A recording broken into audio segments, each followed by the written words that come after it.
بسم الله الرحمن الرحیم. ناظرین، زه د پښتو چینل د پښتو علم سره ستاسو خدمت کې حاضر یم. ناظرین السلام علیکم. مونږ په جمع باندې خبره کوو. جمع پښتو کې وایي د ښځې او د خاوند کوروالی ته. نو مونږ په دې باندې د اسلام په روشنۍ کې یو څو خبرې کول غواړو چې په دې کې حرام او جایز څه دي. نو زما عزتمندو، دا جمع وي د میاشتې په پیله ورځ باندې، درمیانه ورځ باندې او اخري ورځ باندې. دې نه پرهیز پکار دی. وایي د دې نه بیماری نه جوړېږي. دویم، د جمع په دوران کې خبرې کول نه دي پکار.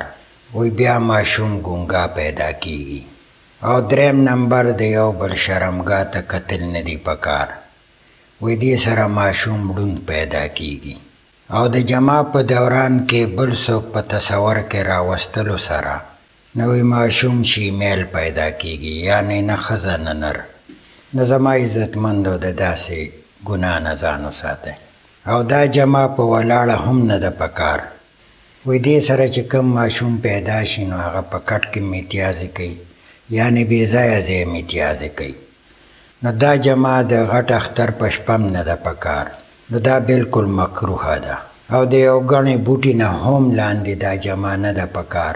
نو دې سره د ماشوم نه بیا قاتل جوړېږي او یا ظالم جوړېږي. او د جمع نه مخکې وضو وکړي. وایي دا ماشوم ډېر نیک پیدا کېږي.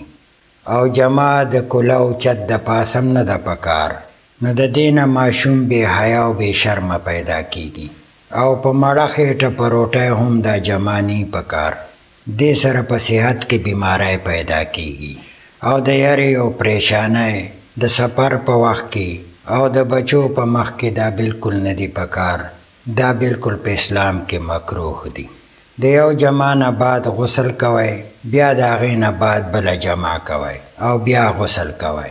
خو چونکې غسل نه کولو سره د ښځې او د خاوند منځ کې نفرتونه پیدا کېږي. حالانکې د ډېرو جمعګانو یو غسل دی. او جمع د خیز په دوران کې بالکل نه دی پکار. دې کې سخته ګناه ده. او د دې نه بیا جګړې او نفرتونه پیدا کېږي، بلکې د دې نه بیا غټ فسادونه هم په ښځې او خاوند کې پیدا کېږي. نو ناظرین، د جمع د جایز طرف ته هم راځم. په هغې باندې هم زه تاسو ته یو څو خبرې کوم چې هغه د اسلام خبرې دي. جمع کولو نه مخکې بسم الله ویل ډېر ضروري دي. دا د اسلام عمل دی. د جمع نه مخکې وضو کول پکار دي. دا هم د اسلام عمل دی.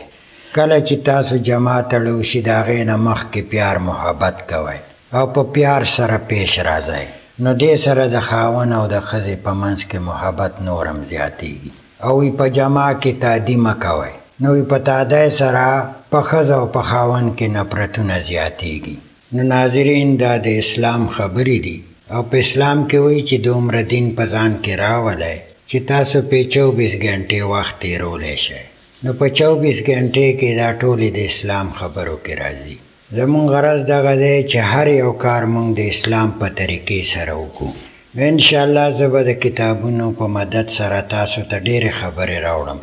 په هغې ناظرین د عمل کولو کوشش پکار دی. که چېرې مونږ کوشش ونه کړو نو دا خبرې ټولې بیا فضول دي او د دې نقصان بیا په آخرت کې دی. بلکې دا کمې خبرې چې تاسو ته ناظرین ما وکړي نو په دنیا کې هم د دې ډېرې غټې فایدې شته او په آخرت کې ول الله تعالی اجر ورکوي. ناظرین، داسې ډېرې خبرې وي چې هغه علما په جوماتونو کې نشي کولی. د ماشومانو یا د نابالغو د وجې او زیات تر علما په سپیکرو باندې خبرې کوي. هغه په کور کې زنانه ډېر خلک همداسې موري. نو د دې وجې نه علما صاحبان دا ځینې خبرې نشي کولی. نو موږ به انشاءالله په دې باندې د عمل کولو کوشش کوو. نو انشاءالله دغسې څه خبرې وي نو زه به انشاءالله تاسو ته راوړم. او چې څونه مسلمانان دي او د هر غم او مصیبت نه دی الله تعالی په امن امان وساتي. تاسو ما سره اوسئ. په نیکسټ ویډیو کې به بیا ملاقات کوو. د هغې پورې اجازت غواړم. الله هم خوشحاله آباد لره. السلام علیکم.